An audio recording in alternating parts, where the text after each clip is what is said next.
Okay, YouTube, let's start removing some of this interior. First, already got the bolts out for this seat. Let's pull this puppy out.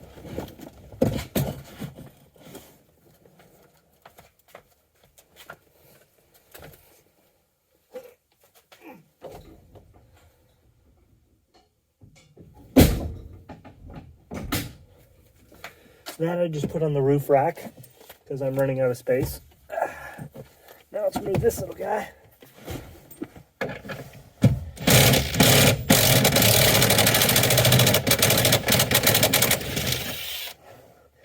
Neighbors are probably loving that.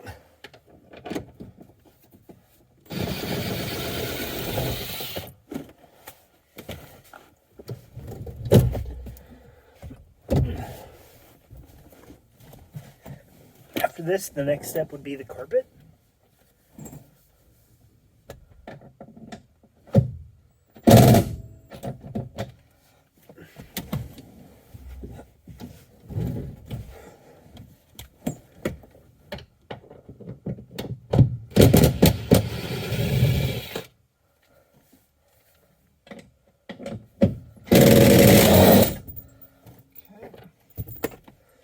That one's coming out too.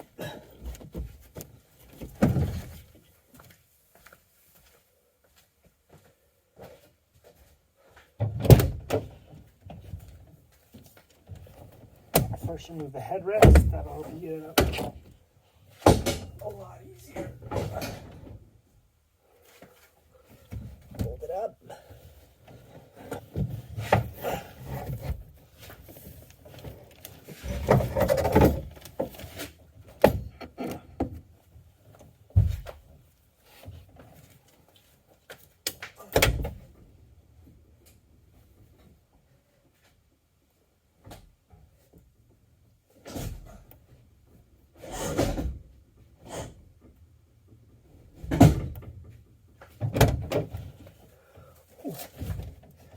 Child headrest, don't need that.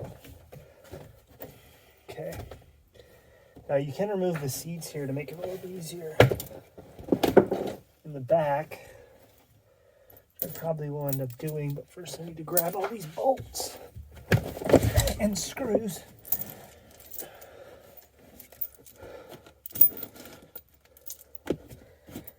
Put these in the pile for bolt gold, because these will definitely come in handy.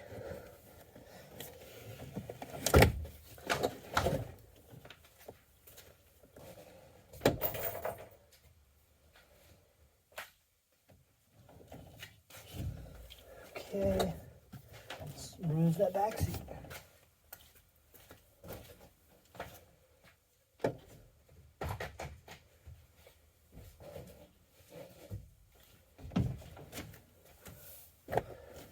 Fronts are 14 millimeter, backs 12 millimeter.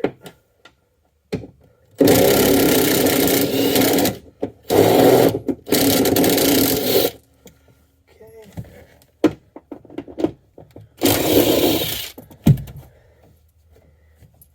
I'm sure you already know this, but a power tool comes in really handy for this. This is a Ryobi kind of older impact driver. Buy a newer one, probably make things a little bit easier.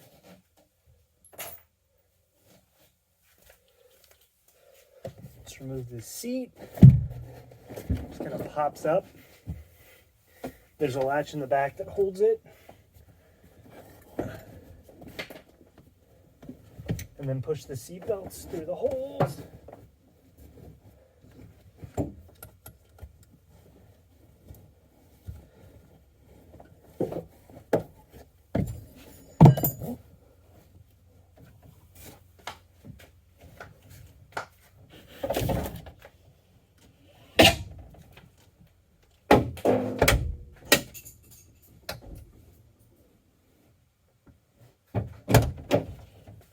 That went on top of the car as well.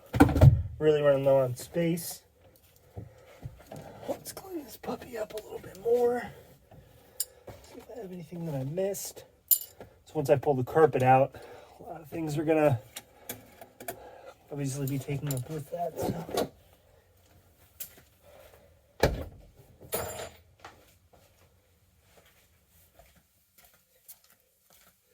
This is black 05 STI carpet. Looks really nice, fairly clean.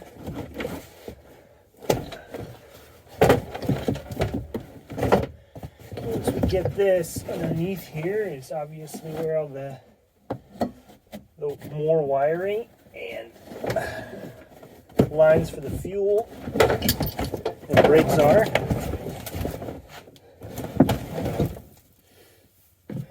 I had to replace the carpet, as I just said, so when I got underneath it, I cleaned it quite a bit. You'd be surprised what you find underneath here.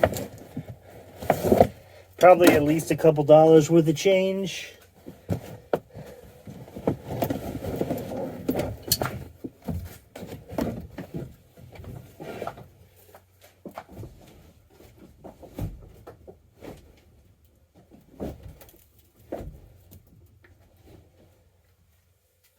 Okay, more bolts, toothpick.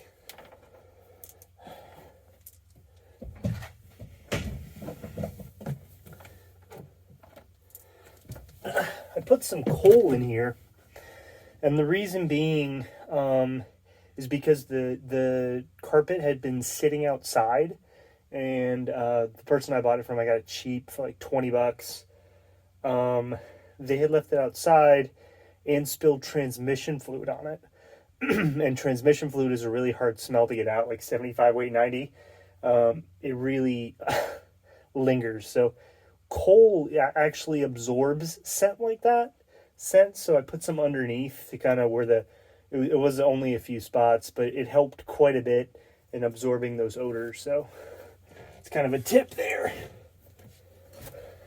Pick up more stuff. Okay, that looks like it. Let's get out of here.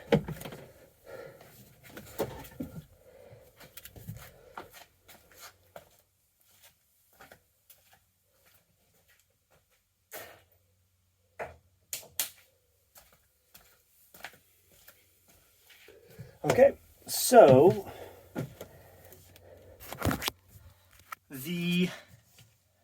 most of the parts I'll need to take out are taken out now. You can see the door cards are out as well. That's a white door because when I first bought the car, actually the fender and the door are white.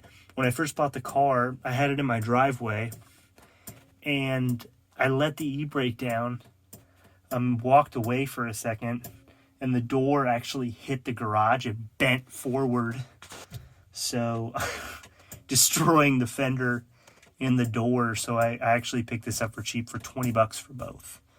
So don't be like me. Always leave your e-brake up when you're not driving. Okay. Okay. So now for the removal of the airbag module here. I already started on a couple of these. First, let me take this shifter frame out.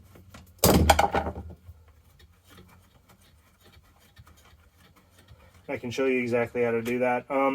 So these are actually star bits. Well, they're security bits with kind of a middle piece that a normal Torx bit wouldn't be able to fit into. And they do this obviously because they don't want you removing the airbag module. They want to make it as difficult as possible, which makes sense. I mean, they don't want people getting in accidents and having no airbags. But for our purposes here, we're going to be replacing that module. So we do need that to come out. So I'm trying to strip this as much as I can. And the trick will be on those is getting those out without that bit. You can go buy that bit.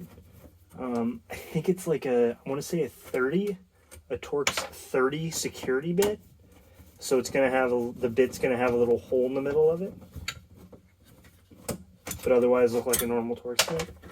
I'm removing this so I can have easier access to this bolt. So let's say this bolt right here, I'm actually just going to use vice grips to kind of loosen it, and then needle nose pliers to turn it the rest of the way, because these are a little bit too big. If you have small vice grips, it would be a little bit easier, but clamp down on it like so.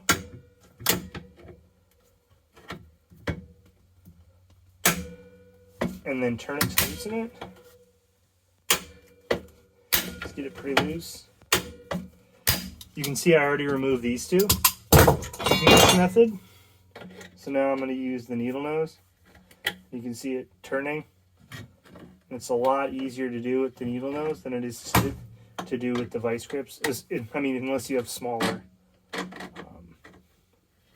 vice grips.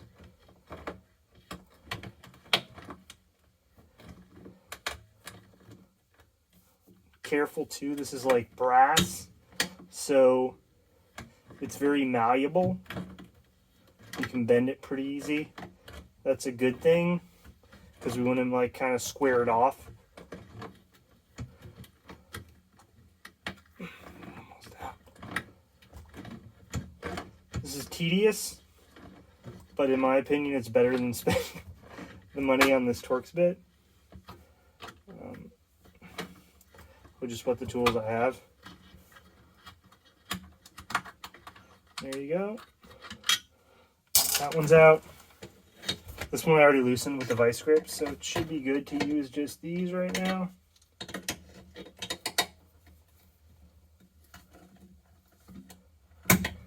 Almost. Kind of an awkward position here.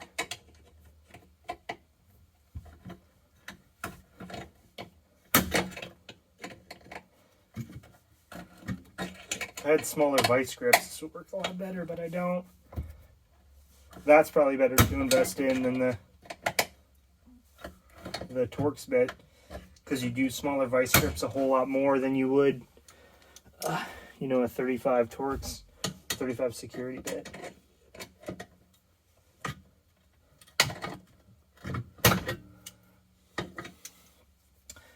This one, of course, is proving to be difficult. It's always the last one that proves to be the hardest.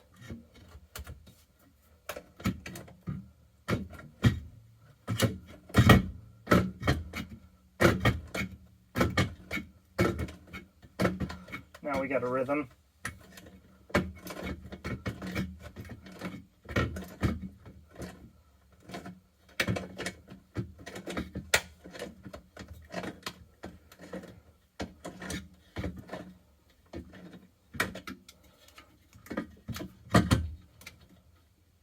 So close to coming out by hand.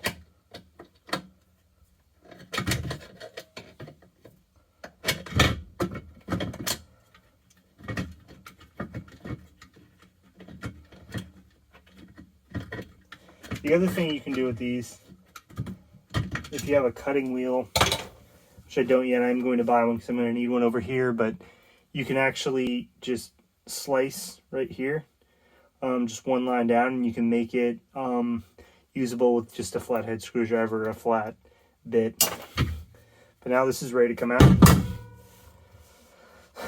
And this is the airbag wiring. That's good to come out too. Okay, so now we have the airbag out, the airbag module, everything out there. Took out the top rear seat and the trim over there.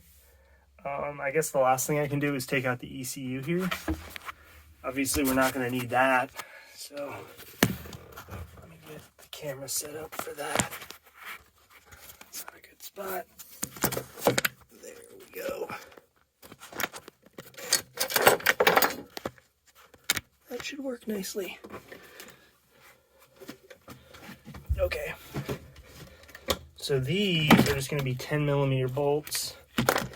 Don't think I have my 10mm socket set up there. Let me go get that. And I can remove that puppy.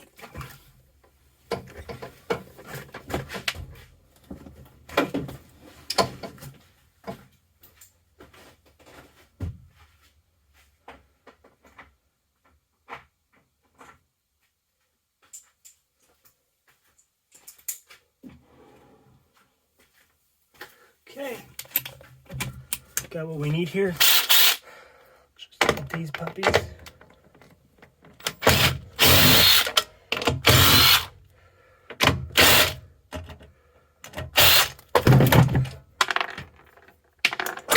ECU is out, and the brace that holds it in.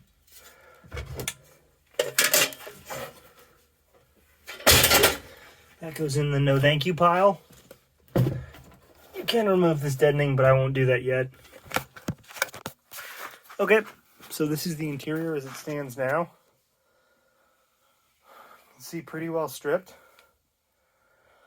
We would need to remove this trim piece here and the trim piece on the other side to access the wiring and hoses that are going back, the lines going back this way. That I will probably save for another day. For right now, I'm calling it quits. All right, YouTube, join me next time for how to strip a vehicle. And again, still looking for that WRX.